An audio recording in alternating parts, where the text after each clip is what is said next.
A lovely good morning to you, our viewers. Welcome to another exciting edition of the Camnet TV Breakfast Show.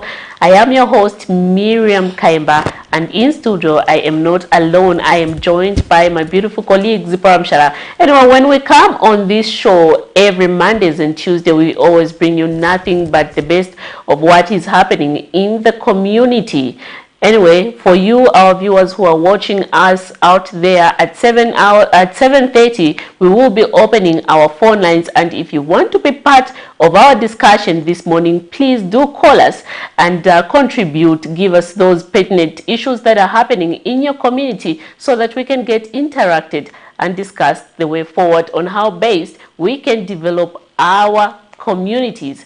Anyway, let me not take the whole show as if I'm alone in studio. Good morning, Zipporah. How are you? Good morning, Miriam, and good morning to our viewers out there. I hope you're having a wonderful Tuesday morning. At least the weather is now good. Yeah, it is. It's not hot, it's not cold, it's just right. Zippo, are you sure it's not? It's not hot, it's not cold, it's extremely hot, trust extremely me. Hot. It's very hot, especially when it's around 12, 11 somewhere. I think so, yeah, I think so. And just now, before we go into the show, we're just going to have the Health Corner with Dr. Mainga Nalube just to tell us about diagnosis of high blood pressure. But then we expect you to join us at 7:30 when we open our phone lines, and we'll be discussing the ghost workers that were reviewed yesterday by the Auditor General's office. So do stay involved in the conversation, Lord. So let's just have the Health Corner for now.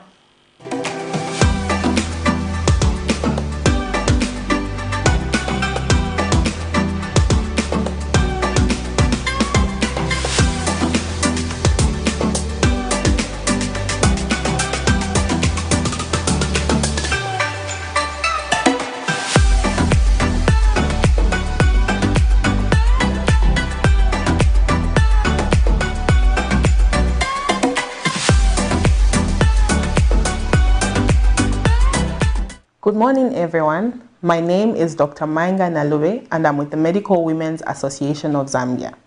This week, we've been discussing high blood pressure, which is a very common condition and is a very important condition for us to know. And I mentioned that another word or another way to call high blood pressure is hypertension. So whenever you hear the word hypertension, you know someone is talking about high blood pressure. So on Monday, we looked at what it is and its risk factors.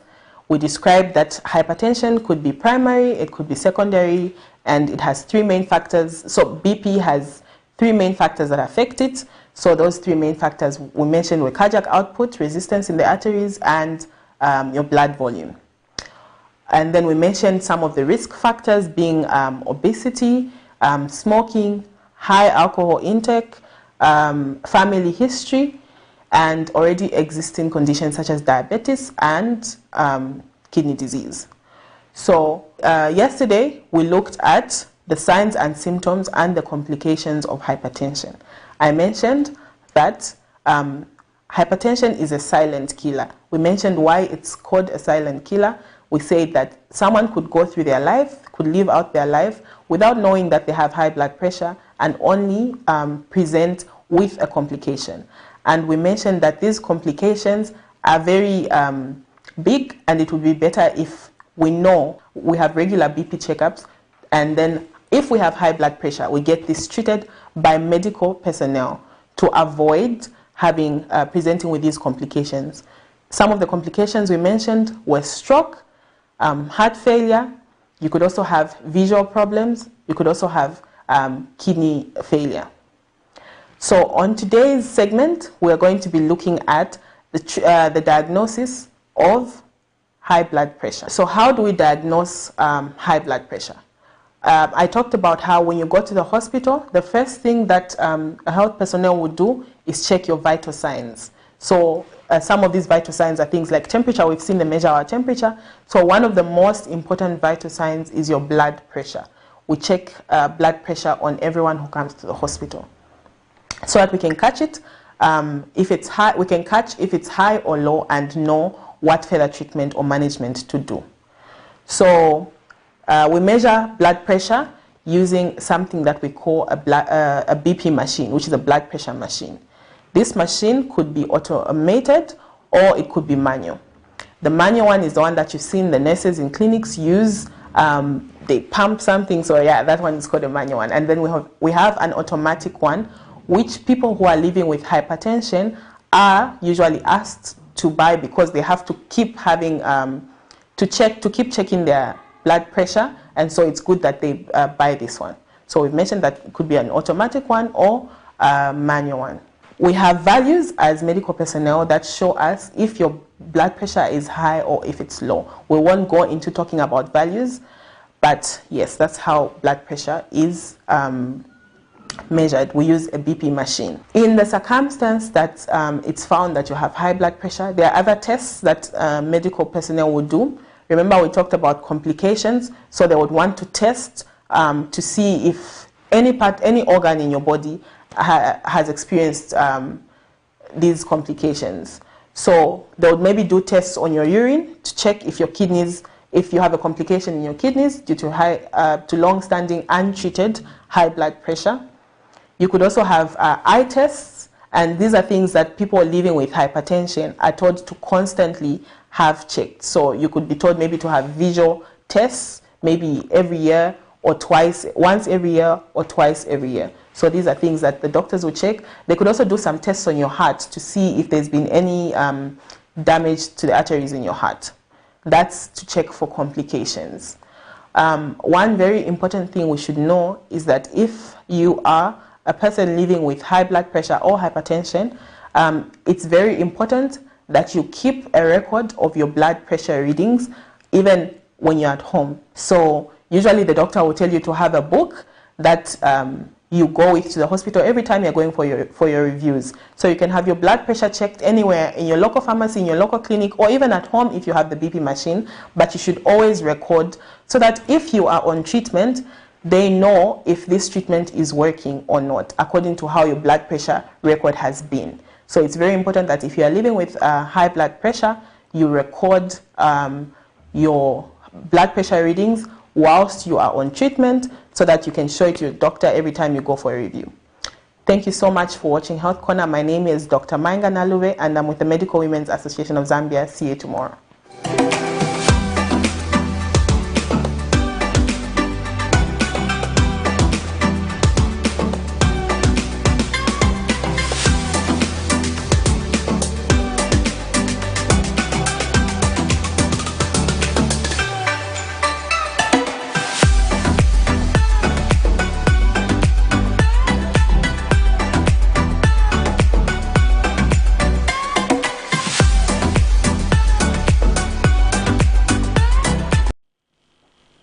So that was Dr. Mainga Nalube. They are just telling us about how to diagnose high blood pressure. I hope you learned one or two things there from the doctor. And just a reminder to our viewers that you can actually come forward and sponsor the health segment. And just now we're going to take a look at the money market so that we know how the kwacha is faring against major international convertibles. And just a reminder that the money market as well is up for sponsorship. Let's take a look at today's money market. So we have the Great British Pound, which is buying at 17 kwacha 57 ngwe, selling at 17 kwacha 92 ngwe. The United States dollar, which is buying at 15 kwacha 27 ngwe, selling at 15 kwacha 58 ngwe. The euro, which is buying at 15 kwacha 16 ngwe, selling at 15 kwacha 46 ngwe. The South African rand, which is buying at 0 kwacha 89 ngwe and selling at 0 kwacha 19 ngwe. So that is your money market for today. And just now we're going to take a look at zooming the headlines, which is one of the community stories that we did yesterday. So this story is coming from BH Market, which is located just near Kanyama constituency. And there's a lot of chaos in this market as there are mushrooming bars.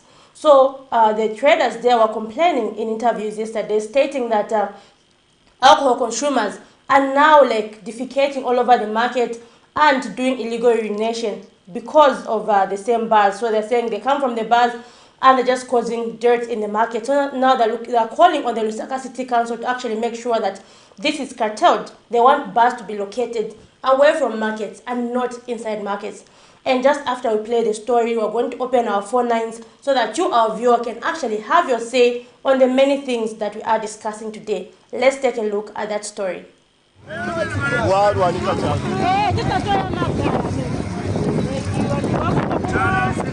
From the look of things, one may be led to conclude that this is a tavern area, judging by the number of drunk people lying aimlessly around the place. This is, however, a marketplace in Lusaka known as BH Market, which is one of the biggest trading places within the Central Business District CBD. The number of mushrooming bars at this market has, however, worried traders who say alcohol consumers are in the habit of practicing open defecation and urination around the market when drunk.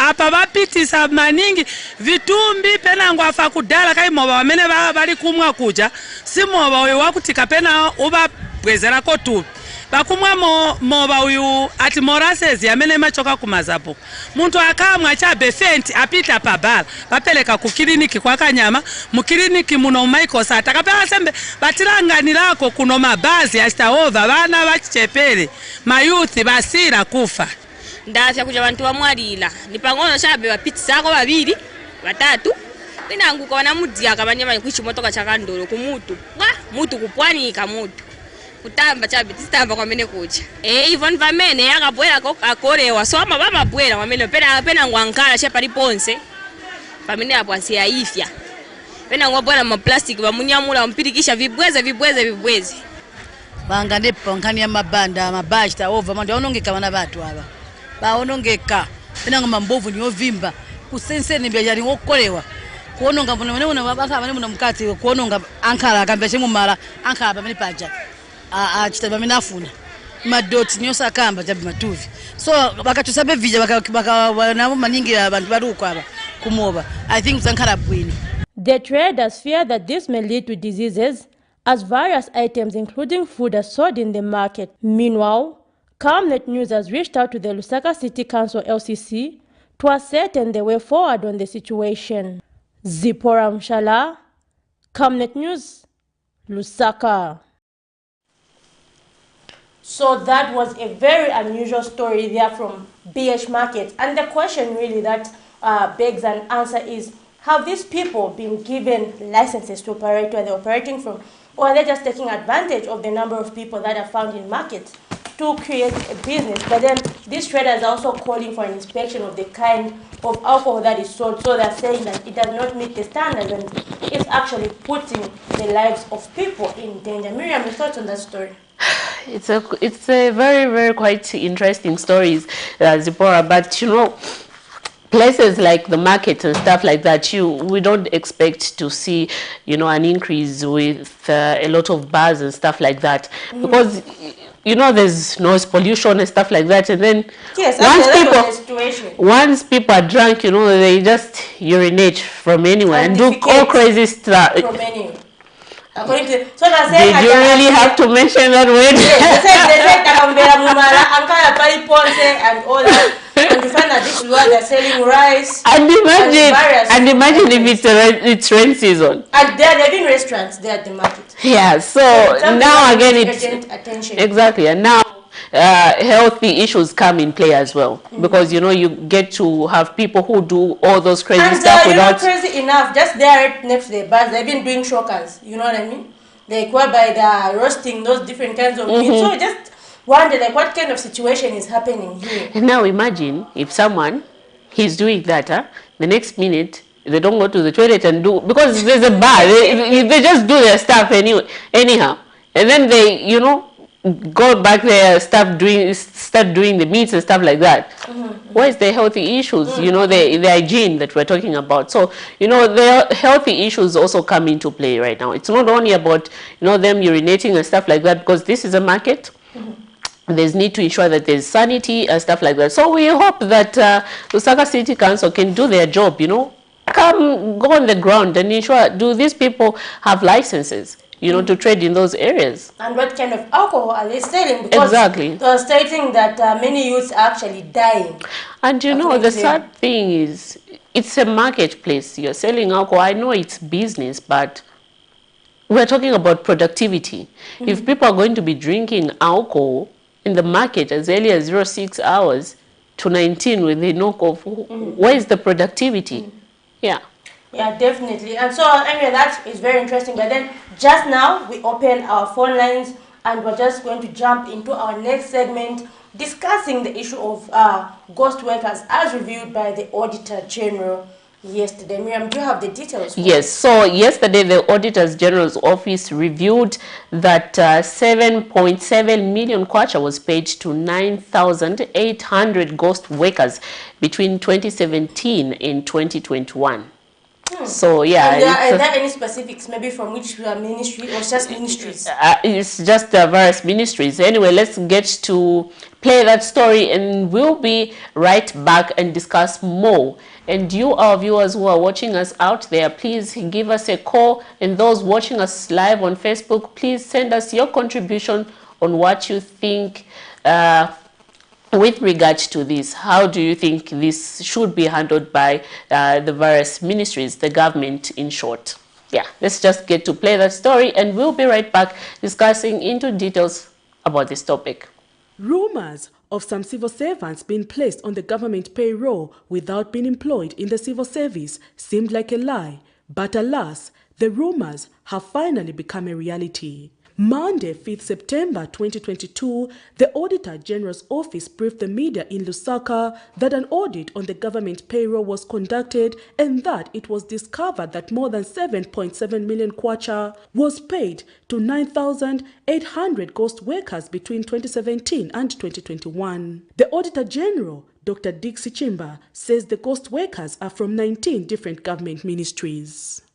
During the period under review, 19 ministries had 9,800 unaccounted for officers who were paid salaries in amounts totaling to 707,633,806 as at 31st July 2022. In addition, 18 government institutions had recruited over 13,000 people without Treasury Authority, while the Ministry of Education illegally put 299 teachers on the payroll without approval by the Teaching Service Commission. 239 officers who were paid amounts totaling to 70,305,937 were irregularly recruited by 4 institutions in that there was no appointment letters. Further, the Ministry of Education introduced 299 teachers on the payroll who received salaries in amounts totaling to 3,056,013 without authority from the Teaching Service Commission. While some retirees have been frequently banging on the doors of the government to have their salaries paid, some retirees who have already gotten their benefits continued to draw allowances from the government in a sum of 236,987,447 kwacha. 1,127 retirees drew salaries in amounts totaling to 236,987,447 despite the retirees having been paid their benefit. In such circumstances, government may have difficulties to recover the salaries from such retirees. Meanwhile, Parliamentary Public Accounts Committee Chairperson Warren Mwambazi has urged law enforcement agencies to follow up cases raised by the Auditor General's office and ensure that those responsible are brought to book. Investigative agencies, they will have to carry out their mandate effectively, as well as we have seen what is happening, and we ensure that regardless of people and officers, there's accountability. The Auditor General has since made several recommendations to the Zambian government, among them payroll to be reconciled on a regular basis and officers retired should be removed from the payroll on good time, among other recommendations. Prudence Chota, reporting for Camnet. quite an interesting story out there. What are your thoughts with regard to ghost workers who are paid a lot of money by the ministry, different institutions? Anyway, give us a call and your thought on what you think about that. Let us get interacted. Exactly. But you know, it's a very, very interesting story. I was just looking at some of the things that were spoken about there. It says 25 officers from 4 institutions irregularly drew double salaries in the amount totaling to somewhere 944 million kwacha. You know, that's a lot of money. And I wonder, how was this done? Don't they have something like procedure that they need to follow and stuff like that? Yeah, so that's where the issues of internal auditing come in. But you know, from 2017 to 2021, that's a long period. Why wasn't the auditing done within that space? Let's say 2018. Yes. Let's say 2021. And again, that's why, like, for example, we've seen the current administration talking about the need to strengthen individual auditing in each institution, because, like, really the system seems to have been porous given the many things that have been happening. And really my question that comes to mind, Miriam, when you talk about ghost workers, is that, for example, does it mean that who's getting this money? Who's getting this money? You know what I mean? Like, who's receiving this pay? Because you can't just pay money to someone, like, who's not getting the money. Is it that maybe some people are put there in the system and then other people get the money stating that we're paying such and such a person? Really, that's... And again, this brings us to the issue of the Financial Intelligence Center reports, the General's report. Many people have been asking, like, really, what is the way forward after these reports? Are they just for informing us? But what steps are taken? We need to see these high-profile individuals being actually arrested for the same offenses. Otherwise, it serves no purpose. No, it doesn't serve. And if you know, it also comes into play where we're talking about fighting against corruption. So if we're going to fight corruption, you know, there's need to urgently address such kind of situation. And in the near future, we don't have to find such situation or find ourselves in such situations, because this is how we are losing a lot of money, which can be channeled to development. We're talking about, you know, not having enough drugs in hospitals. And by 2030, we would become a prosperous country. Exactly. We would have used that. By 2030, we're talking about sustainable development goal number 3, about good health and stuff like that. But how are we going to achieve that? So if these monies can be channeled toward, you know, for the other intended purpose, it would serve a great deal for our country. But if we're going to be having such kind of situations, trust me, we're not going anywhere. I actually remember when I was still in school, I once read a book about how Africa is eating itself like alive, maybe mostly through its leaders, whereby you find that a few are benefiting at the expense animal farms. Citizens. Yes, definitely. So it was about, it was actually a book, I've just forgotten the author, whereby, like, why can't Africa develop? And so this issue of corruption came out strong, like, corruption is rampant in Africa. Like, really, what is the motivating factor for most people assuming to some positions? That's why it is important, Miriam, if you've seen, like, when people have been saying that we should ensure that at least someone who assumes even the highest office is someone who already has money. You know that this person wants to serve the people and not to gain something. I think that's something really that has to be looked at going forward. Yeah, that's something that has to be looked at going you know, forward. like, okay, now I'm in this, you know, beautiful position, this wonderful position. I'm respected.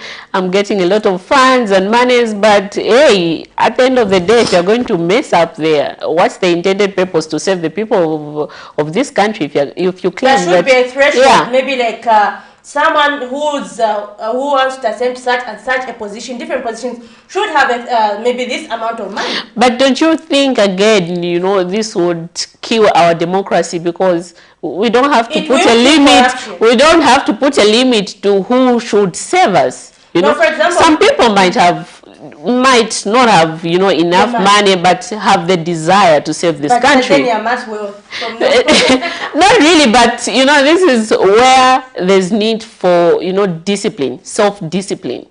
you're not going to claim, go out there and tell the people to vote for you, tell people to say, no, elect me as your leader, I'm going to save you, and then yet you steal from them.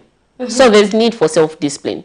And this is what... Can you really depend on human morals? Or maybe is there need to maybe tighten actually these auditing systems, for example? Yes, there's really need to do that. There's really need to do that, and this is why we have seen the current administrations where they are coming out strongly on the fight against corruption, on addressing such issues, so that we don't face such challenges or situations in the near future. Yeah, so there's really need to do that. So what is your say over the issue of ghost workers in the country? So do call us on the lines that are showing on your screen, or leave us a Facebook message, knowing that this is not the first time that we're having such an incident. This has been the trend over the years. So really, what are we missing as a country to actually do away with this system? We've seen many people out there who are not employed, to the extent that we have seen employment government going through some employment freeze at some point.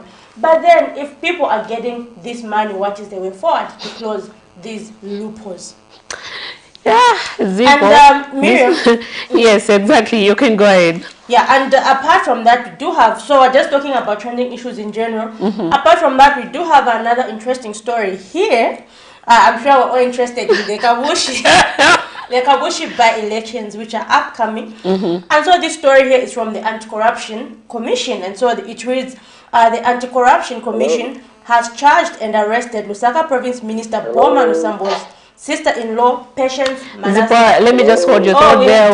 We have a call. Actually. Hello. Hello, good morning. Good morning, thank you. How are you? Hello, good morning. Good morning, thank you. How are you? Hello, good morning.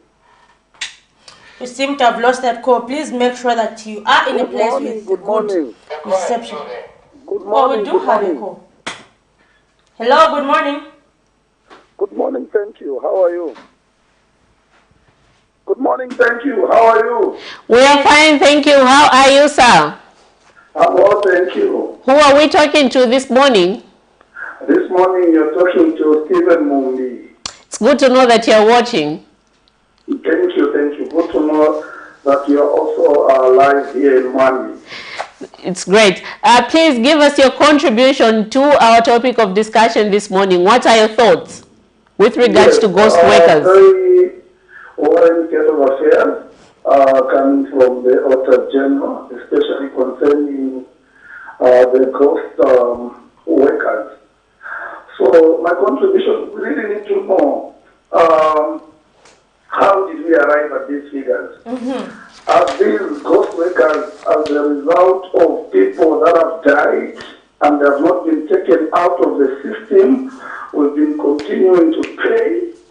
Or are these ghost workers just being included in the system and someone is eating money out of them?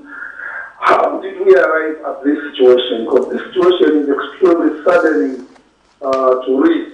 We are talking of a country that we are failing to provide the desks in schools. We are failing to provide good medicine. And most of the time when our citizens are sick, we have to fly them out at our expense. Meanwhile, people have been siphoning money. So my appeal is that we need to know who are these people who have been getting these monies. If those names can be availed to us, and we know what is the next move that the government will be able to undertake to ensure that this thing doesn't reappear again. Because this is not the first time that we are hearing about this. We've been hearing about ghost workers. And we've just done absolutely nothing. Meanwhile, monies have gone out in the drains. So I think for me, this thing should come to an absolute end. We need to ensure that stiffer punishment is actually meted out. Because in these ministries, there are people that are being paid to undertake particular work. We have permanent secretaries, we have directors, we have directors, human resources, all to ensure that things of such nature like ghost workers are not there. But I think if these people have been working and we've been paying money to people we don't know, what's the reason why we've been paying them? I think these people should be taken to task. They should be taken to task, definitely. We just can't sit quiet and just like this is for our own information. No. I think let's be serious if we are to move forward as Zambia.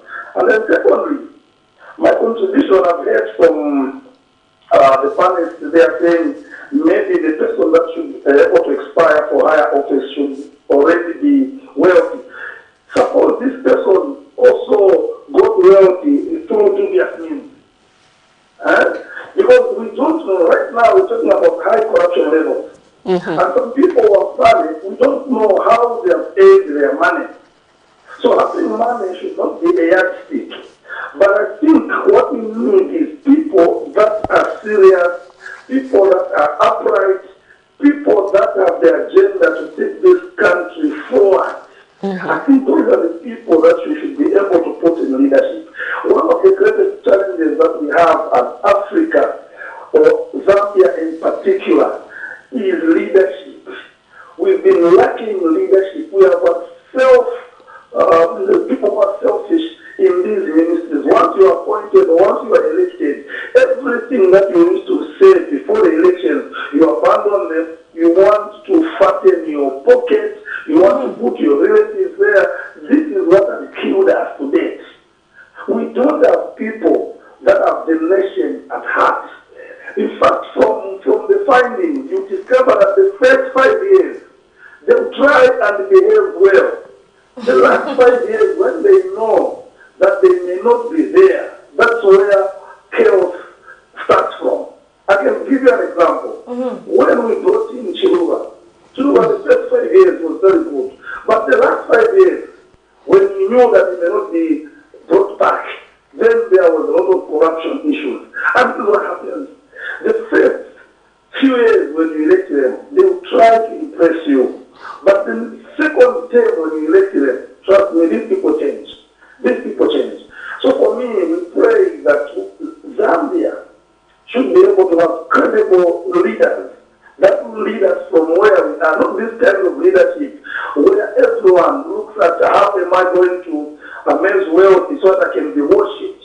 We're in a situation in that government where people with a lot of money, regardless of how they got that money, were being worshipped. They were worshipped because of the money that have been stealing. That is very, very unfortunate. Thank you so much for your contribution.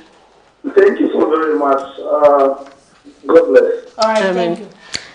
Quite brought out a number of issues. And you know, his last point here has just reminded me of something whereby when he talked about hero worshipping people, maybe we don't even know which means the God money. This reminds me of the issue of how cadres used to flash money on Facebook, burn the money. What's the way forward about that case, Miriam? We haven't any of those youths being investigated. No, we haven't yet had any investigations. Because even burning money is a crime. You know that it is a crime to burn money.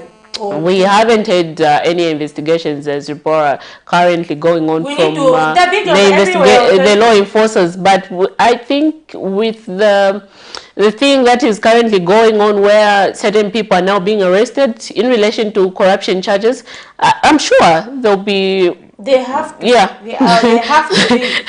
They'll be taken to court and charged. Yeah, exactly. And if they're found guilty, they have to face the local.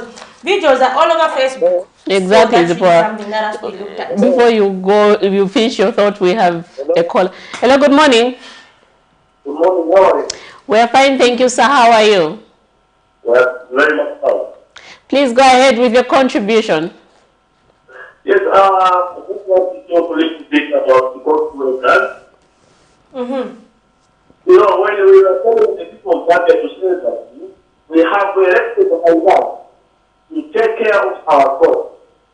This is not new to us, because we have used the first island, which we have given the responsibility to look after the court. Now, when the people, we wonder why and how.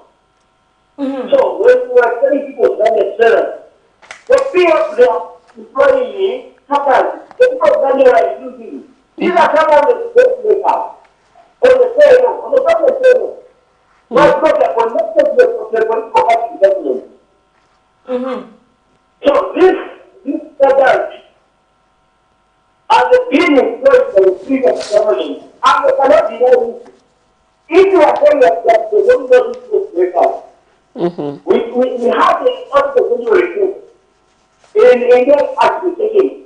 Why is there not allowed those makers? It means that they knew that these makers were there. So, as a country, we pray for this for this which is here, so that at least we should start for such issues and let them that they should be very careful electing leaders. Don't electing you know, to look after the vote. And when the vote are eaten, we wonder why. But even supporting these people, they are taken to protect this thing, even crime. No, the fearful, the UKD is arresting people. The UKD is arresting those who are connected to fearful. No, they have no such UKD to arrest people who are the history. They are arresting the fearful, they continue arresting them because they are the people who are managing the history process. I thank you. Thank you so much. Thank you very much.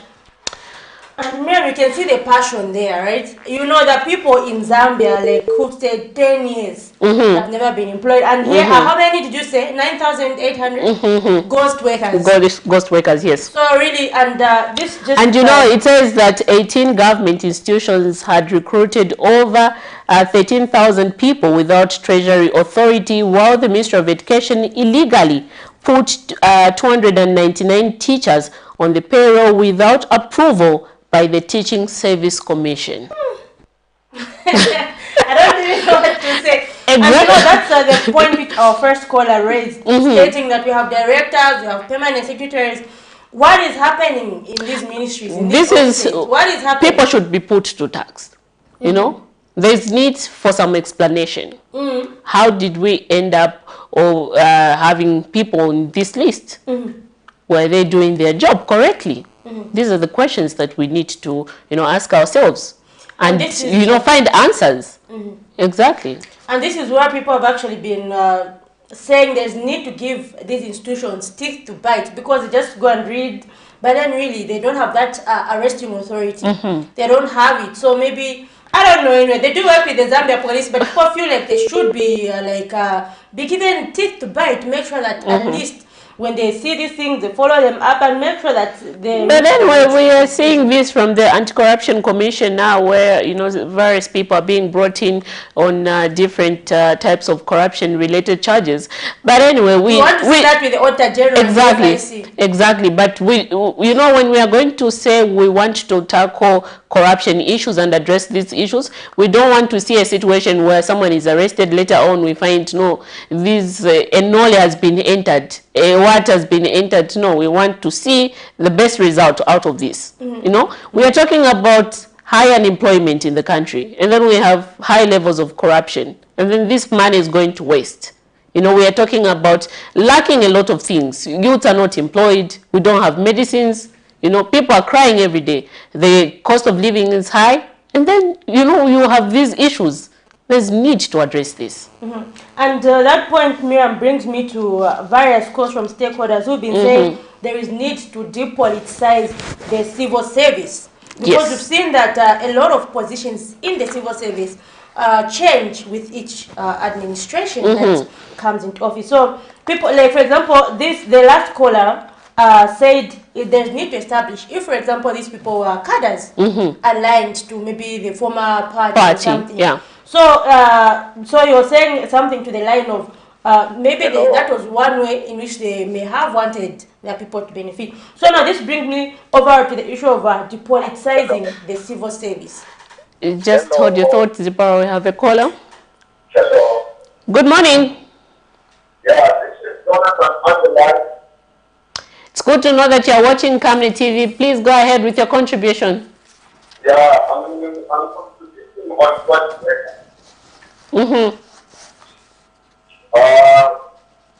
we find that this thing is just happening around our roads. There is some of you, some of us, who are really in support of this. When people that were talking about it, they were just getting more not what they were talking about. We thank God that this thing has come now on the conflict of it.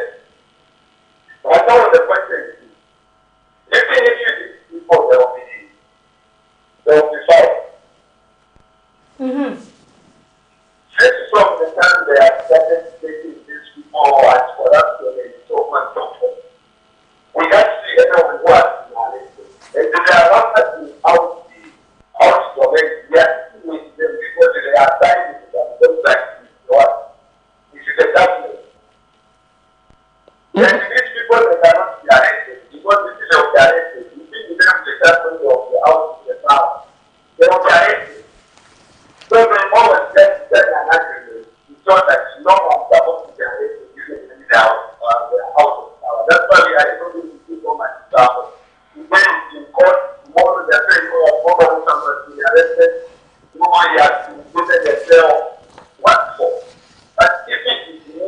poor man like me to be found in this state. You find me I'll be arrested for the rest of my life. So the law is not there.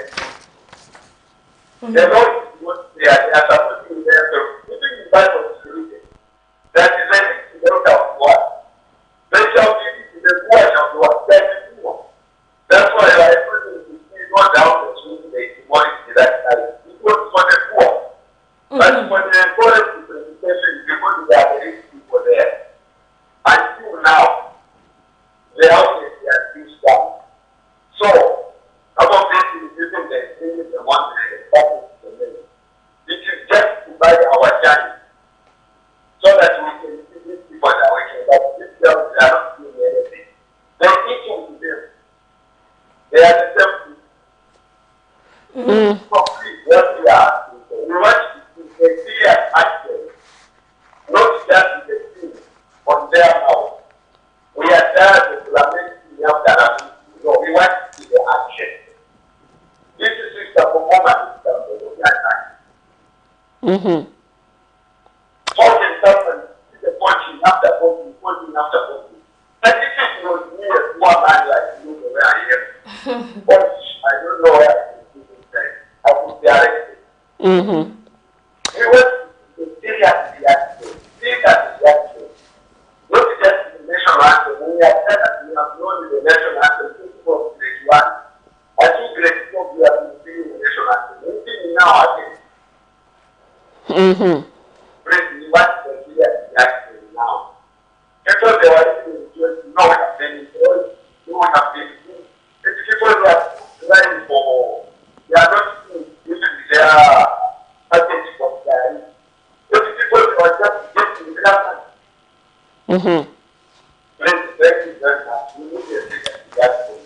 Thank you so much.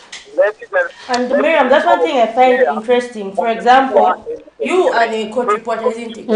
There are a lot of cases which we cover at court. But really, I hear, for example, someone has stolen a chicken, maybe someone stole a chicken, someone did what have been arrested. But we've been seeing a lot of politicians. I haven't heard that this person, so and so, has been jailed for this number. Like, not many. I only remember, is it Emerin Kabanshi? Yes. But we've seen a number of these. Like, I think that drives his point home, where he says we've seen more common men being arrested than those in high positions. So he's calling for equal application of the law.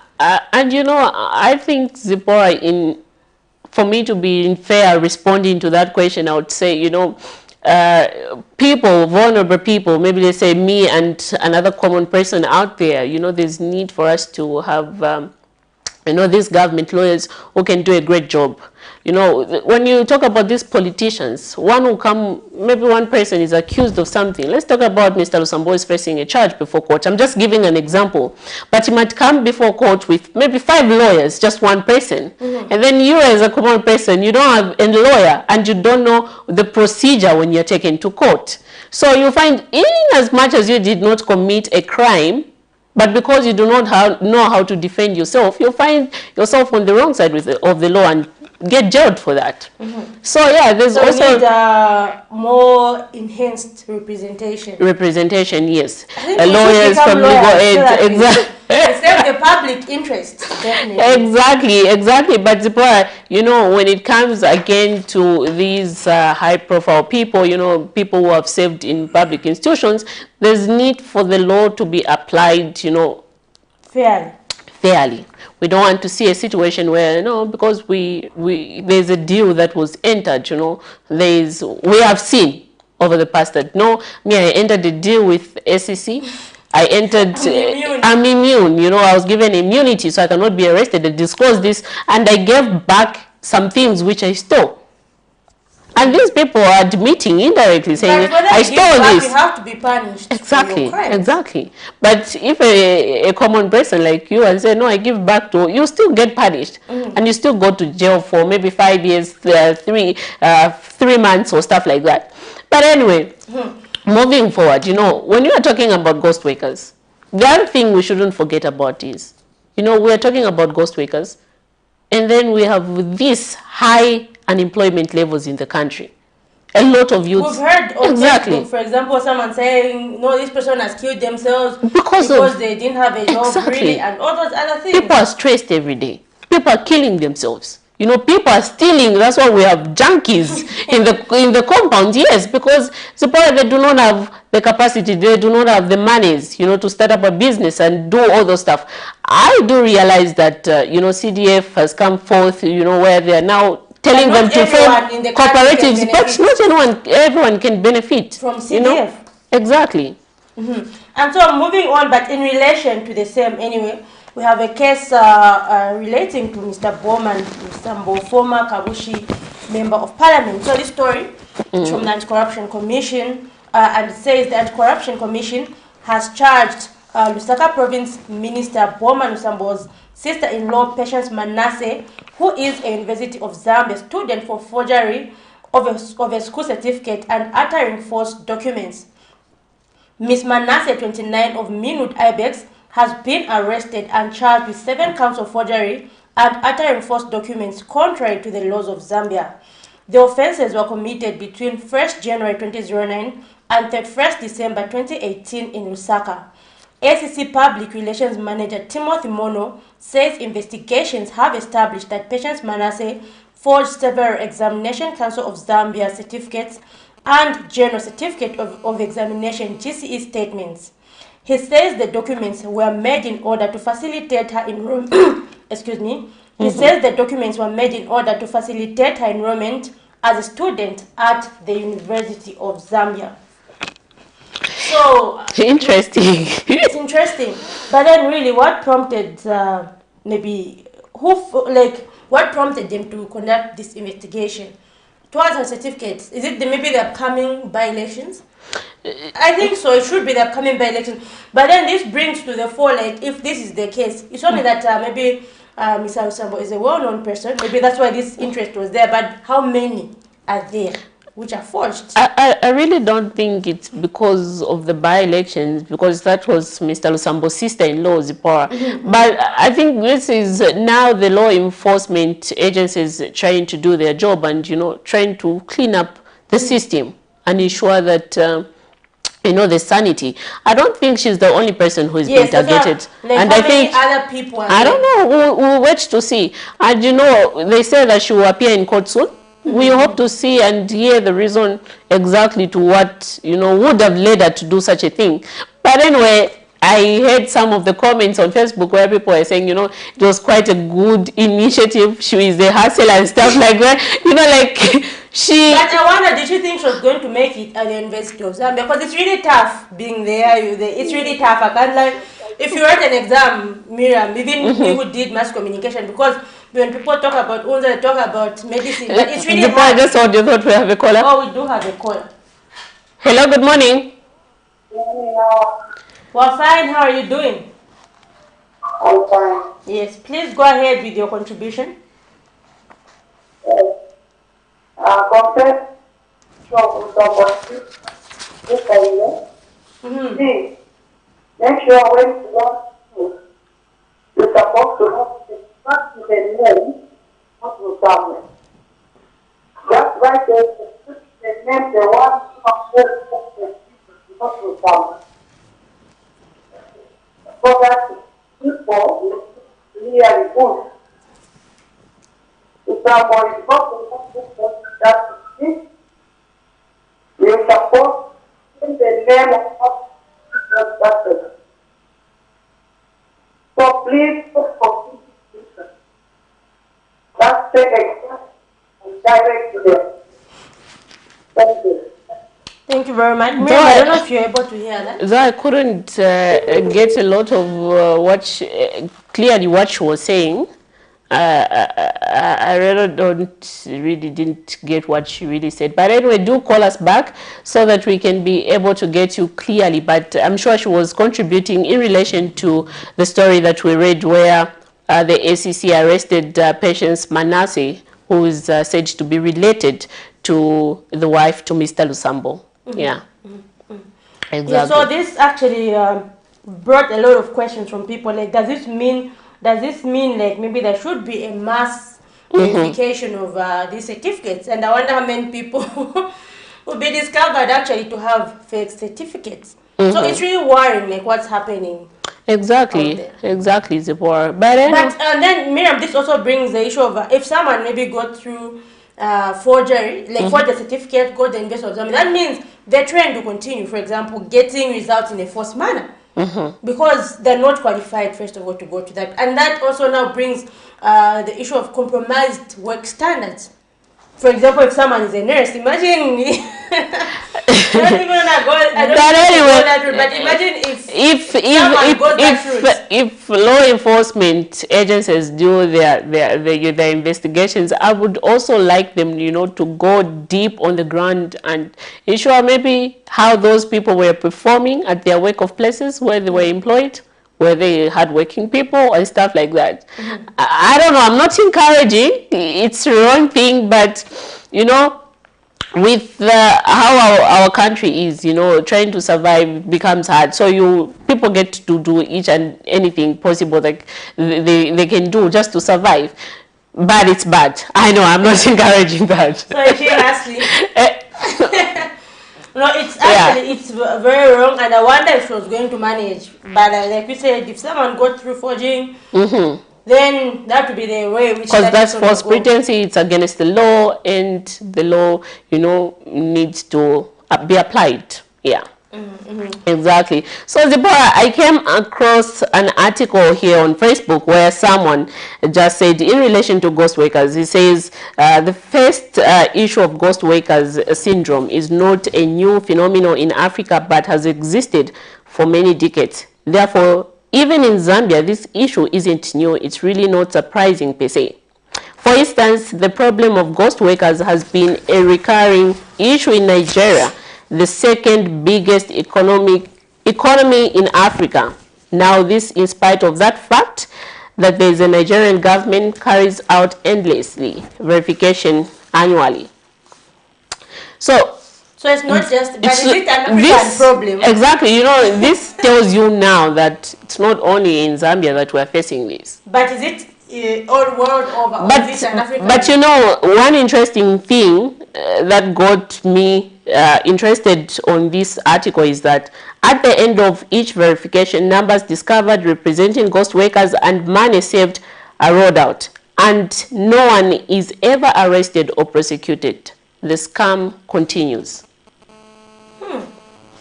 So it's something that keeps going on exactly. and on and on. That is mainly because maybe no one is brought to book for the same to show others that if you conduct this will be your punishment. That's the reason why we continue seeing this happening.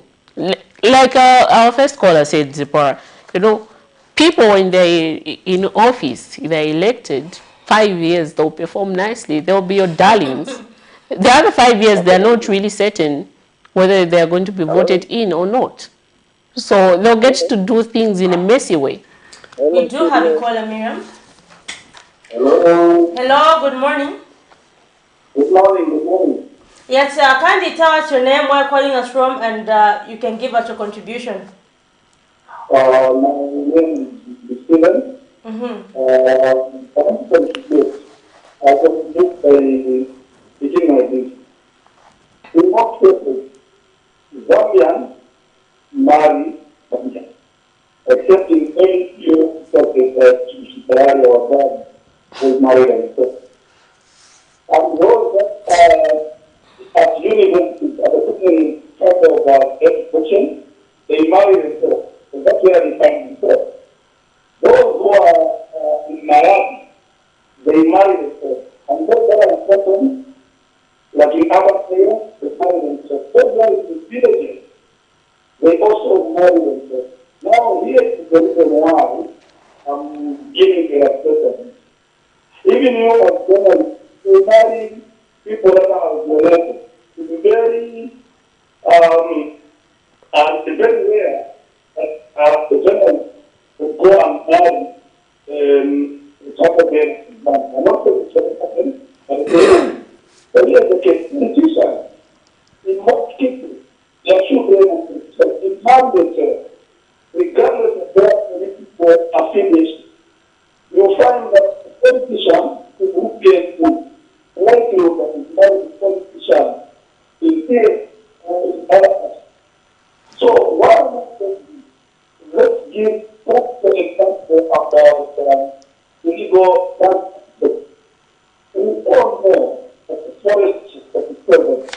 legal issues there. Yes, they are legal. And we all know that the candidate that we are proposed in the launch or legal issues in the government. But here is the thing. There is the poor. All houses to the poor and economic themselves.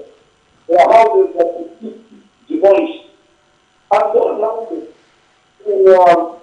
pay for the present. Because the computers are part of that appeal. No houses appeal there. You remember that before. In Parliament, one of Parliament people saying the moment you get us working, will be more such attack. If you don't remember that, what will happen? You are the mention so by the body of in government. And the opposite happened. I will report the most 47 people and the rest continue to die. Why? Because politicians are there. This is the reason why workers no other than politicians. That's why workers are prepared and they are given anything. Why? Because they are politically independent. So for me, as well as these positions are there, not much care of government. Nobody is betrayed by the statement that are political terms. The worst is the investigation agency. The investigation agency. These people. How come now that they are able to review that we are the member of the government? What we are saying before you came to government, I thought you all knew you were saying something. I think that's the investigation thing happened. Where are we going? Is it one of these people? The answer is no. When you know, because the position is there was nothing more to do. Right now, they are focusing on their enemies from the past. The crimes that are happening right now, now about to get very soon, yes. But the measure will not get you only hear them to change your government. So we need to go. Politicians, they get to because there's a lot of policy. The policy, the government president has too much power, appointing and disappointing. And that's why the issue of the Constitution has to be respected. Because this power that the government president has, I'm not talking about the president, remove the personality there. And that's when you are saying that the president, the amount of power that you assume is where the root of all the president. Because everyone who is closest to the president right now is the never get it. You only know to hear the ones that have done what the stage and statement.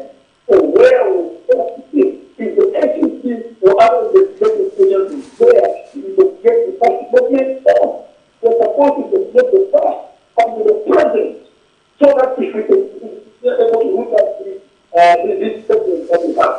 So the challenge number one is that we have investigation agencies that are highly qualified, both of them that they work to those positions, work on merit because of their loyalty and allegiance to the ruling party.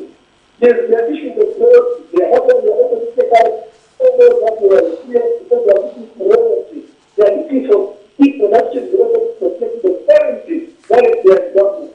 And what the government system does is to not on our mind and our authority that this government is working by exposing the debt that the previous government did, which is a very good thing, but they should also expose the debt that is happening now, so that we are showing that it's not that this debt is clean, but it's not that the system that is there is protecting. For as long as the system is protecting them, it's only to get more about this one. After 5 years, when the damage, the injury has been done. So can we decide to fight the investigation agency? Why? That's in the Constitution. That invests a lot of power in the president to We need these agencies as independent as possible. And when they get the current sitting president, minister, or permanent secretary, they should not interfere. They should not fear that their jobs are going to be at risk. So right now, if they want to go and the damage or malaria job, they will so much affect because their life might be at risk. At this particular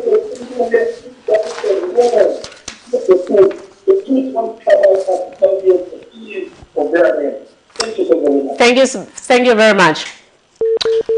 Quite an interesting contribution there out there. But I like the fact that he mentioned, you know, these people like the permanent secretary and other high-profile people, you know, appointed in these various government institutions should not fear to do their job.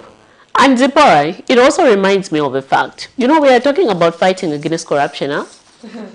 You know, the main target, like our callers said, you know, we'll only see these erased when there's a change of government. Why don't we see these erased now? Doesn't only mean that those who are currently in the ruling party are not committing crimes. We need to investigate. They need to be brought to book if they are found wanted. That is the only way we are going to achieve the fight against corruption. The fight against corruption should not only politicize and say, no, it's only targeted to the oppositions. Hello, good morning. Hello, good morning. You're through to the Camnet TV Breakfast Show. How are you and who are we talking to this morning? I'm Mrs. Zulu from Chingola. Mrs. Zulu, it's good to know that you're watching. And Chingola too. Please, let the people, let someone also speak. Don't let only one person. Because that person who was there has been there for a long time. We get your consent. All of us, we want to contribute to that program. We get your consent, please. We get your consent. Please go ahead with your contribution, Mrs. Zulu. No, that was her contribution. Oh, okay. I get a contribution, a very, very good one. But anyway, yeah, we ensure that we accord, you know, adequate time to each and everyone who is calling us so that you, our viewers out there, can be able to contribute to our topic of discussion this morning, where we're talking about ghost workers. And you know, 7.7 million kwacha was paid to 9,800 ghost workers between 2017 and 2021.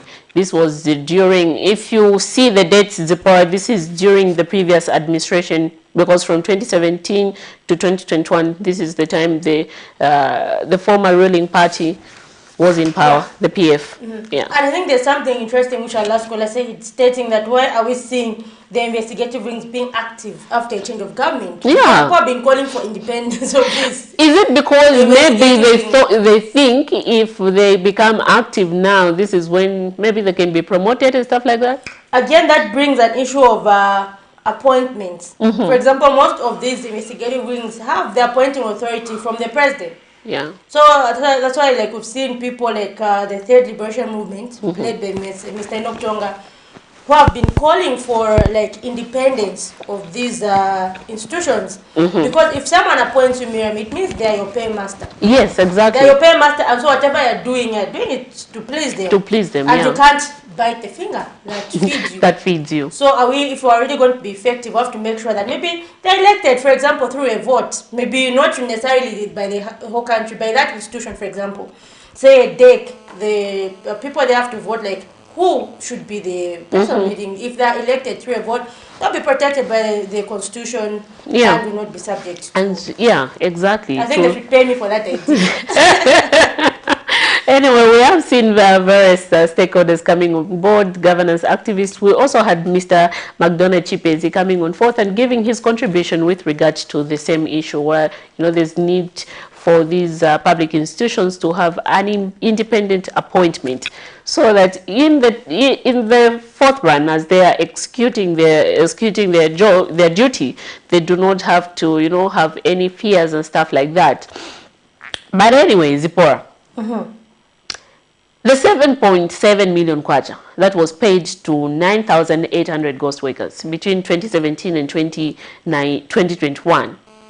we need to see arrest from this. We need to see people being prosecuted. We need to see people being answerable. Where is it going to end? We don't want to see, no, it's a thing that has been reviewed by the Auditor's General report and it ends there.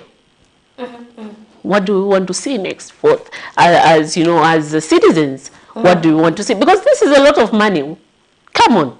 We're talking about high levels of employment. And millions was paid to these people who they don't know in the system. Someone has to pay back that money. Who is going to Someone pay? has to pay back that money.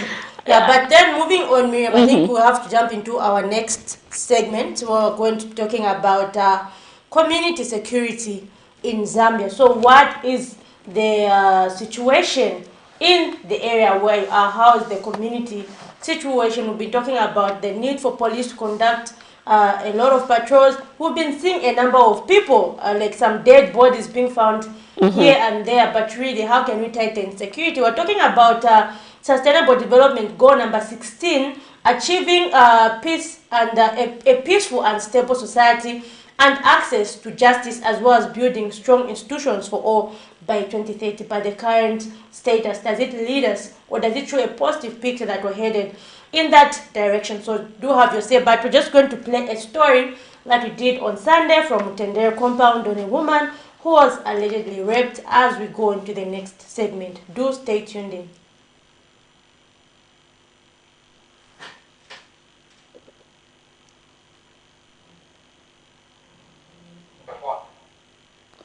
Okay, seems like our clip is not yet ready, Zipporah. Oh, we do have a phone call. Oh, okay. It's a phone call. Hello, good morning. Hello, good morning. Are you able to get us? Oh, we have lost that phone call. Anyway, are we able to have that clip on the...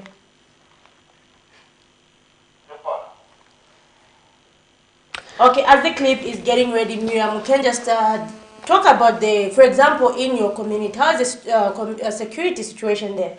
Well, given the fact that I stay close to half of the part of within Lilai, in short, so you know you have a lot of police officers there, so we don't really experience a lot of issues of theft and stuff like that. And talking about Lilai, Miriam, we did experience theft there. That was the other side of Lilai. That was, you know, Lilai is big. That was the other side of Lilai. But where I stay, we have a lot of police officers. Like in my area, I would say about, I don't know, 10, 20 houses are all owned by police officers. So yeah, in terms of security, I would say that security has been there. But where I used to stay previously, you know, security was really, really bad.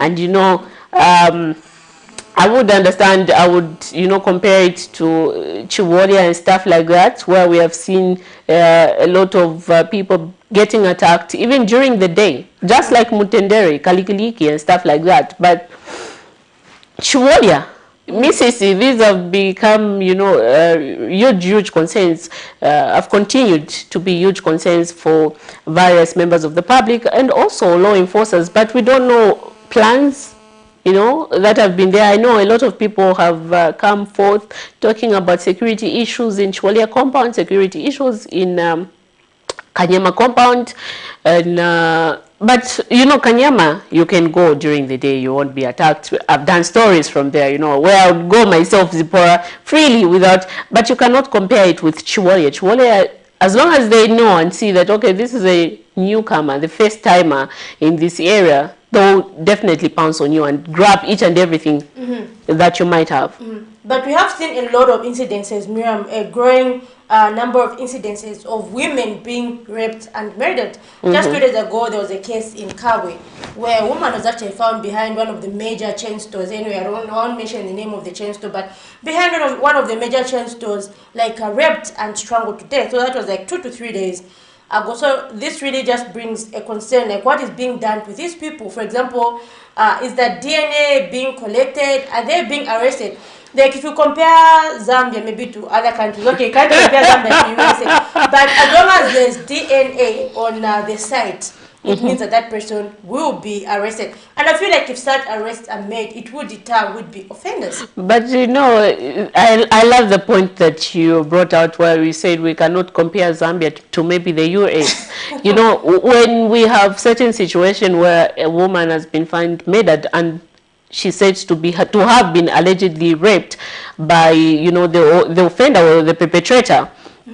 This is where we see law enforcers now coming forth and trying to get DNA, and not only just trying to get the body just there and then, and they forget. They dump it in the mortuary and, you know, forget, and they move on. So this tells you something, Zipporah, that there's need for us to change on how we do our investigations.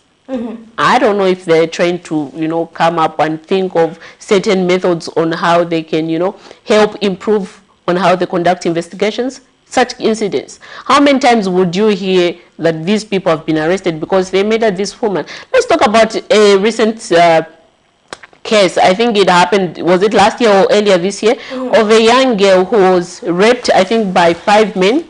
Oh, yes. Yeah, and then she 14-year-old. yes, and then she was dumped along the railway, and then her hands were cut and legs and stuff like that. How many people have been arrested in connection to that?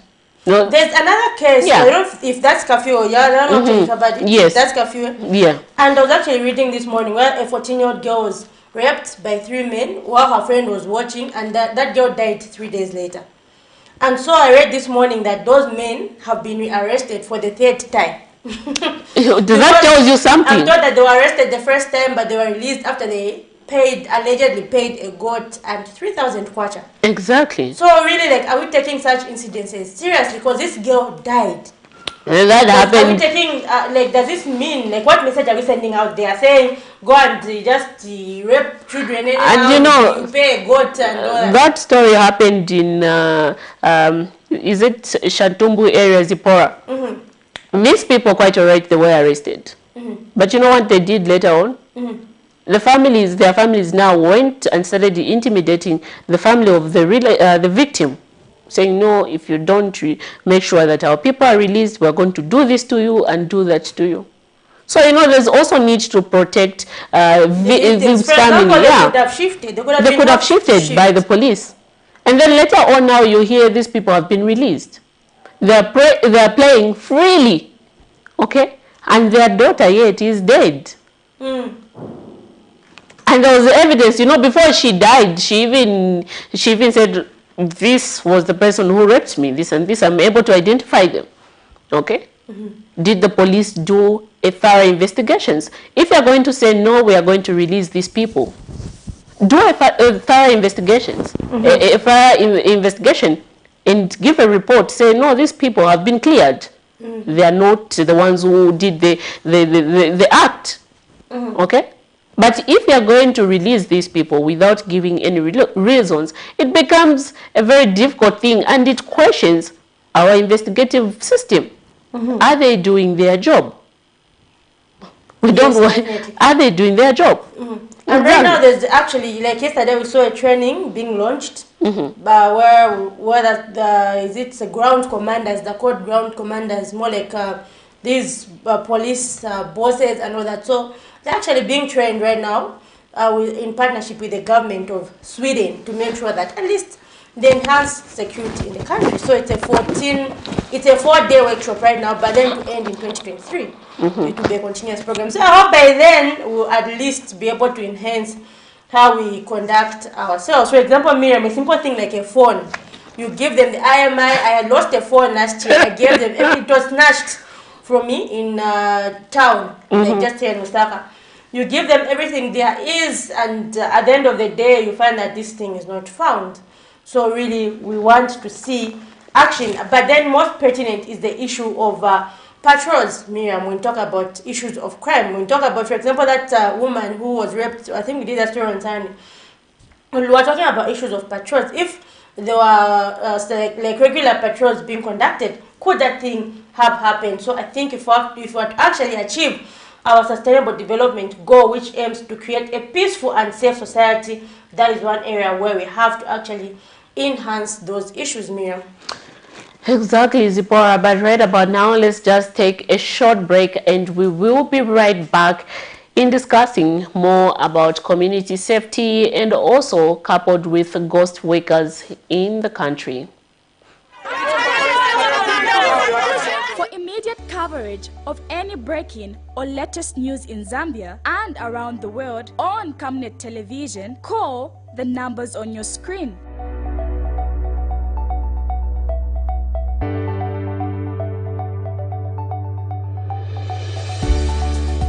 Camnet television, bringing to your screens fair news, impartial news, credible and reliable news all the time. Get the whole truth on Camnet World News.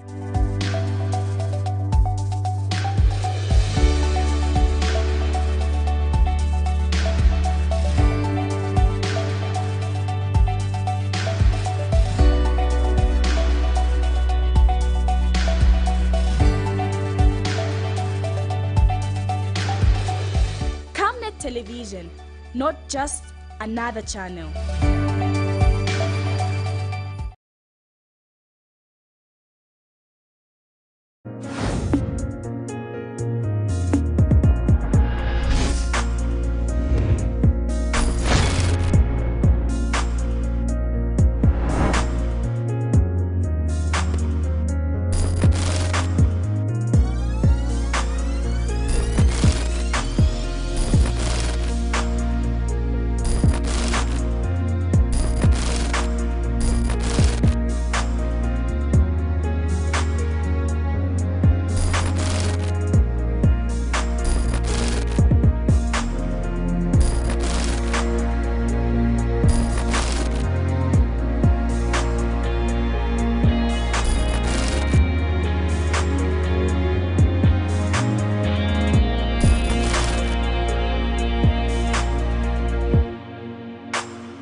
Zippo. Yapa. Welcome back to you, our viewers out there. It's good that you're watching the Camnet TV Breakfast Show. Before we went on that short break, we were looking at your say on security in the country and also coupled with ghost workers in Zambia. And we actually have a comment on Facebook from Bewe Paul Jr. who says, "Good morning, ladies. Zambia has become a playground. How can we have such a huge number of ghost workers as a country? This clearly depicts how our governance system and people we entrust with leadership are raping and doing injustice with impunity to the development of Mother Zambia. My humble plea goes to the New Dawn government to strengthen our governance system and punish the would-be offenders." Quite interesting contribution out there. In case you're just watching us live on Facebook, please do also give us your contribution with regard to what you think about these two topics that we are discussing this morning on the safety of security in Zambia and also the ghost workers. 7.7 million kwacha was paid to 9,800 ghost workers between 2017 and 2021. What is your thought there? And when you talk about the issue of ghost workers, this reminds me of that situation which we had from the health workers who say they didn't find that they were in the system, but they came out in the newspaper. So I found that these people were genuinely recruited, but then we're having those issues of, you said 9,000, that was a mass recruitment. 9,800. Oh, ghost workers, that's mass recruitment right there. So when you talk about, for example, those 11,276 health workers, some of them are saying they didn't find their names in the system, and yet these were budgeted. They're having at the mass recruitment. You know, Monday, I don't know, Zipporah. I don't know, but again, it's a sad thing. It's a sad thing. You know, you have a lot of people, you know, committing suicide, taking their life. And yet you have this mass recruitment, and yet you call them ghost workers at the end of the day. Yeah. Yeah, so like we saw a number of people complaining. In fact, even some who served during COVID, they were actually on a contract. Just 2 weeks ago, they were protesting at the Ministry of Health, saying we're not going to leave this place until you like recruit us like you promised. So this really makes sad reading. So what is your view on the issues that are currently being discussed, as well as on the next topic where we are discussing the issues of community security here in the country, Miriam? Yes, Zipporah, let's get to play our story on the story that you did in Mtendero, where a 42-year-old woman was allegedly raped by junkies. I don't know if it's a good name to say, but anyway, it's always a bad name to call someone junkie. I've actually figured why they're called junkies. I don't know if it makes logic. I don't know if it's logical, but basically the issue of since they take drugs, so those people are called junks. Like if you take drugs, they're junks. So I think that's why it came from junkies. I think so. But anyway, still, all in all, it's not a good name that someone should address you like that. A junkie. You know, it portrays like a bad, picture. Yeah. And I was actually talking about Mtendere. I was talking to the councillor on Sunday who says previously they even had some who called themselves ninjas. What prompted them to call themselves ninjas? What was they're now competing in toughness, like who stuff? Oh yeah, junkies. We are ninjas and all that. So really, it's not a good But thing. This is now where we have to be very, very much concerned as a country when we have young people coming forth and trying to compete on useless things. Compete on crime. Exactly. This is a useless thing that you want to compete on. We are ninjas. We are junkies. Because, we can commit such crimes without being caught by the police. Yeah, so this becomes a worrisome thing. But anyway, let's get to play that story and just see what we are talking about with regard to security in our communities. Yes.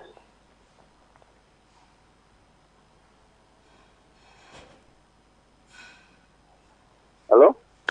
Okay, it seems our clip is not yet ready, but anyway, we'll call for it some few minutes later. Anyway, okay, we have a call. Good morning. Good morning, sir. How are you? I'm very much okay. Please, you are through to the Camnet TV Breakfast Show. Who are we talking to this morning? Yeah, I'm calling from Matero. It's good to know that Matero is watching. Please tell us your name and your contribution. My name is Jesse. Jesse? Yes, please. Jesse. Please, Mr. Jesse, go ahead with your contribution. You see, this problem of saying good with us, this thing is this. The child is really you. So that's gonna Mombali. If you only tell the better to way. You get a money limit around the process of the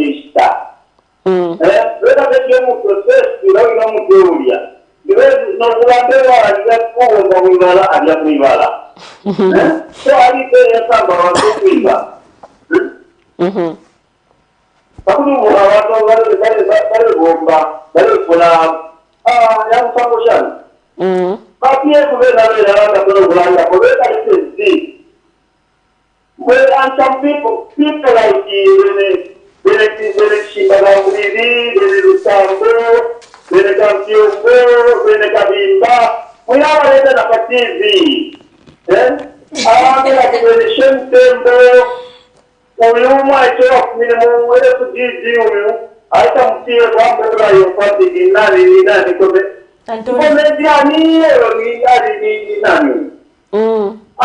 Antonio Manza.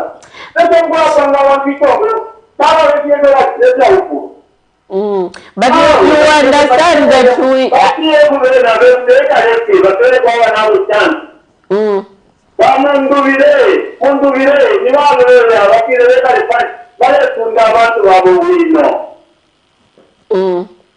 Thank you so much. But anyway, I hope our viewer out there does understand that, as a media institution, you need to give a platform to everyone so that they can air out their views. You just can't say no. Zambia needs an opposition. An opposition, exactly. For democracy to function. Exactly. So you cannot say no, these people should be dealt away with, and their contribution is not needed. We need them in the society. Yeah. Exactly. That brings me to the current issue where we've seen the arrest. But Miriam, just yesterday we saw as well, since this man has brought up that issue, we saw the arrest of, we saw actually Mr. Shontembo, who says he was sick. But then I also saw some interesting Facebook comments which were saying that is what ordinary Zambians go through every day. So this shows that there is need to actually reform the correctional service in Zambia. Like, why should it be an issue if it's a politician involved? But ordinary citizens are going through those same conditions every single day. And when you go to the prison, you'll find one cell, it has thousands of people, and they do not, even sleep well or sit comfortably. So that means people are being treated like they're guilty before actually being convicted. And innocent until proven guilty. And in as much as you are taken back to, you are being convicted and taken to prison, you should understand that we are no longer calling them prisons, we're calling them correctional facilities. Yeah, exactly. So we need to reform those people. So how are you going to reform them if the environment is not favorable or good enough for them? How are they going to change? So that's the more reason why you find 2 days later someone is released from prison, they go back and steal and stuff like that. Exactly. Definitely. And so Miriam, earlier I was raising a point, I think which was disrupted by, like, we had a call at the time I was raising the point where I was talking about why is it that we have some positions which are called civil service, but then they keep changing with each administration that comes in. Because if we're talking about ending issues of, like for example, the caller said that these may have been cadres. Well, if we're talking about depoliticizing these systems, you have to make sure that even all civil servants are not like appointed, like are not, maybe their positions are not politically attached. Attached, yes. They have to be independent. You have to be independent, but also you do realize the fact that despite you being a civil servant, you might be affiliated to a certain political party. Exactly, you can be affiliated, but your position should have to be yes, exactly, and this is something that we should advocate for, and that's the more reason why we have several stakeholders, like you mentioned earlier, where they are saying, there's need for, we don't want to see this presidential appointment where people like the law enforcers, let's talk about the DEC boss, being appointed by the president, SEC boss being appointed by the president. How are they going to, do their job without any political situation attached to that? So it becomes a worrisome. In as much as they might be conducting their investigations independently, you will still have people saying, no, it's a witch hunt, they've been sent. Like we have seen now, people are saying it's a witch hunt, they've been sent by the current administration. Yet the SEC are claiming, no, this is now us trying to clean up. And again, it also brings you back to the reason why people are saying these people are not performing. Because if we do have a call, Miriam. Hello. Hello, good morning. Good morning. This is Akaremo from Chongwe. It's good to know that Chongwe is watching. Yeah. Please go ahead with your contribution. Yeah, I want to go on the issue of ghost workers. Yes, please. Yeah, it's very bad that you have such working where a clinician has taken it's just to have immoral system of working. Yes, we can get you. I'm getting feedback, I don't know why.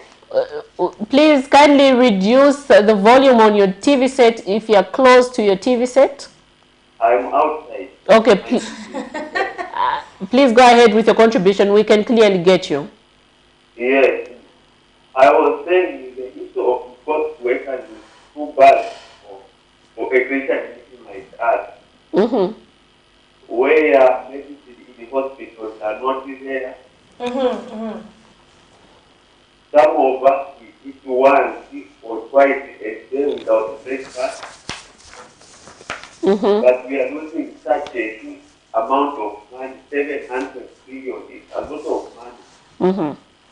It's very disappointing, and I wish not to call those people, what the workers, I'm calling them as PX cutters.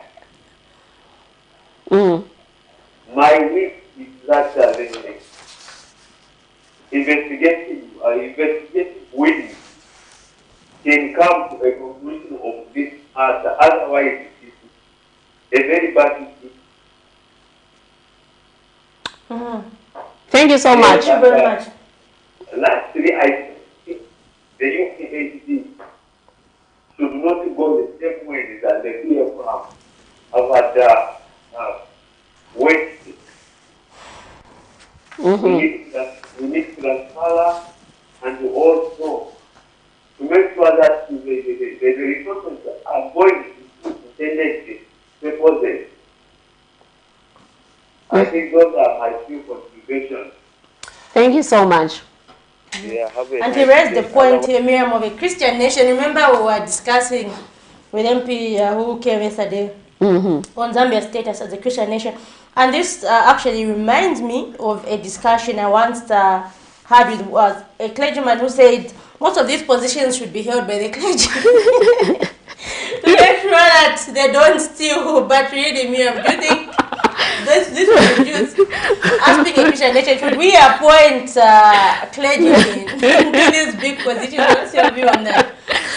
Zipa, I really don't know, but anyway. Could that reduce stealing? If a priest and a bishop or what, they're qualified for that job, maybe they can be given. That person was suggesting. When we talk about democracy, we won't be fair. You know, there'll be no democracy there. Yeah, so only clergymen should be. There should be segregation. I love that you suggested because I think there's too much corruption. Make sure that pastors are in those positions. But we have seen, you know, different people who call themselves men of God, you know, going astray and stealing, you know, even from their own congregants. So this becomes a worrisome thing. But anyway, when we talk about democracy, the measures. And I think it's commendable already that in one year of the UPND, we saw the PS for Ministry of Health actually being fired on allegations of corruption and is being investigated. Okay, those are just speculations from people. We have a caller, Zipporah, just hold your thoughts. Hello, good morning. Hello, good morning, Camnet. Good morning. Yes, good morning. Who are we talking to this morning? You are talking to the voice of Monadi Senior UPND official with Moses, testimonial things, all the love. It's good to know that you're watching. Please go ahead with your contribution. Thank you so much. I think I want to talk on the issue of the ghost workers. I think starting in memorial, they appointed the Auditor General starting from Ant Fungula, and the current one they are doing their level best. One is that liking is whoever is actually cited in those reports, they must be taken to the court because for the Auditor General to release the report, like for example, like that amount of money was taken. It's evident enough. Those people they must then be taken to court and they get convicted. You know, this time announced who got military, who are not keeping their animation. You can find out of that amount of money. You can go to council there. These people want to budget what the government wants to budget. How many can actually be cleared out of that? If that sum was even invested, how much profit do you have like we raised? So for me, I think the problem is the report, yes, it's a big risk, but there is no seriousness. So this time around, I'm urging my effective new drone government to make a fix. If you are through the judiciary, I know it's actually independent, the justice that can jump to those blunders. Let me come into the issue of Short Depot. I mean, for me, Short Depot, not only Short Depot, they are fearful. They are taking the new drone government was constructed. You may recall that before the new drone government was actually put in place, somebody would not even utter those lamentations like the way they give it to be attacked now. For example, like the thing that God has taken. Those people speaking like that kind of. And you know, that was actually what the politics of power. He never actually said anything. So for me, I think my impact is my fellow field of vision. People like the different Rubika, people like the Antonio Manza. So those are just crazy. That's a matter of ignoring it. That's the policy. Probably by a black camp of Jainda or from one from Kanama here. Not the way to guys, those are just noise makers. So for me, otherwise, don't tell us to actually face this. There is no way it can actually face the name of the Thank you so much. Quite interesting views there. In case you have just tuned into the Camnet TV Breakfast Show, we are talking about ghost workers, vis-a-vis also looking at security issues in our communities. In case you're just watching us live on Facebook, please do send us your contribution, your messages out, on our platform. We'll be able to read them through. And those who are watching us live in your beautiful living room, or please do call us and let us get interacted. Zipporah, we have you know, different views. Again, just like we said before our previous caller came in, you know, for democracy to thrive and stuff like that, you cannot say no, we'll do away with the opposition from criticizing the government. But anyway, this is the main reason why people are now saying, in as much as we are going to say we are going to offer these critiques, these checks and balance to the current administration, let us do it nicely, in a good manner. It doesn't need you, per se, to start insulting and start saying things which are not there. Okay? We want to see opposition leaders talking about real-time issues, the issues that the people of Zambia are currently being affected with. Talking about high levels of employment, talking about the high cost of living. Okay? Talking about there's no drugs in these facilities. We don't have equipment at UTH, okay? And when someone is sick, they need to be sent out of the country. And yet we are talking about ensuring that there's good health by 2030. We achieve this goal. How are we going to achieve this goal if these are not the things that these are the things that we need to bring out, okay? Rather than going there ranting and just insulting. No, these are not the kind of politics that we want to see for Zambia to thrive. And one interesting, we do have a call there. Hello, good morning. Yes, good morning. Yes, I'm through to the breakfast show. Kindly tell us your name, where you're calling us from, and your contribution.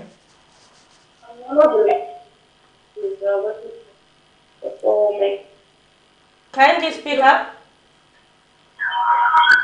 You guys have been telling us about, you see the letter in the first week of September, that unfortunately nothing is happening. Give us the concrete liaison. Tell us what you are doing. We are tired of being patient. You just tell us to be patient, be patient. What does that even mean? We are tired of our government. See us through. Give us the specific date and say, you will come and collect the letters on this day. Because we are moving from distant places, of which you are losing money again. You are calling us in relation to what exactly? Hello? Health workers. Health workers, from, I think, yeah. I remember the appointment later, so I think it's the issue of health workers. Health workers versus ghost workers. Really, that's something. Yeah, anyway, and the previous caller, Miriam, did talk about the issues of the retirees. On Monday, we saw a lot of retirees actually there at Cabinet Office saying, no, contrary to what Mr. Konyas Smith said, you are here, we've not been paid. So that's something really that has to be looked at. So we have, for example, the health worker there who just called us. We have the issue of retirees. We have even poverty levels. Miriam, just 3 weeks ago when I was in Lilanda, where I did a story about this woman who is living with her mother and they just eat vegetables once per day. So they're saying if you don't find food, then don't find food and all that. So there's serious poverty levels. You can't really believe unless you go there. And yet you have 7.7 million kwacha that was paid to these ghost workers. Imagine, Miriam. From this period, from 2017, Zipporah, from 2017, that's a long time. Some people are employed. Exactly, from 2017 to 2021. They're just getting free money. Yeah. But anyway, there's a report, and we hope the law enforcers will do something about it. You know, there's need for someone to be answerable. There's need for people to be brought to task and explain why was this done. You know, what was the reason for this? There needs to be some explanation there. Yeah. So really, I think Miriam are actually going towards the conclusion of our program. We have been discussing the issue of ghost workers as well as issues of community security. So we thank our viewers out there who contributed greatly, and among the main points that came out is the issue of establishing how these ghost workers came about, so that we actually prevent the same issue from recurring. Like our first caller said, is it that these people have died? How did they come into the system? Yes, you know, there's need. How were they in the system already? Have they died? Well, if they died, why were they removed from the system? Okay, and yet you continued paying these people. So there's we need answers for all those things. Yes, and also people have also stated about where are the directors, the permanent secretaries. We have people who need this money, retirees, health workers, and all those other issues. And top of all, most interestingly, is the issue of Zambia being a Christian nation. So, really, Mira, maybe your words as we conclude. Exactly. Anyway, moving forward, Zipporah would want to see a free Zambia, a Zambia which is corruption-free, as we continue to fight, you know, this fight against corruption, and also addressing the issue of high unemployment levels in our countries that have continued to affect most of the youths in across the country. And also talking about, you know, just making the lives of ordinary citizens better, also addressing the issues of high price of commodities. This is what we hope that in the near future will be addressed and tackled by the current administration, and also ensure that we do not face similar challenges that we faced during the previous administration. I hope that they have learned one or two things on how, you know, they can govern this country moving forth. Yeah. Exactly. So this is where we come to the end of our breakfast show this morning. We also acknowledge the people who are watching us live on Facebook. Bewe, Paul Jr., we acknowledge your comments or your contribution on Facebook, Stephen Tembo, and well as everyone who was watching us live on your television set. Please, for me, Miriam Kaimba, and my colleague Zipporah Mshala, and the rest of the technical team, BMAC. Bye-bye. It's bye-bye for you, our viewers, and God bless. Until next time.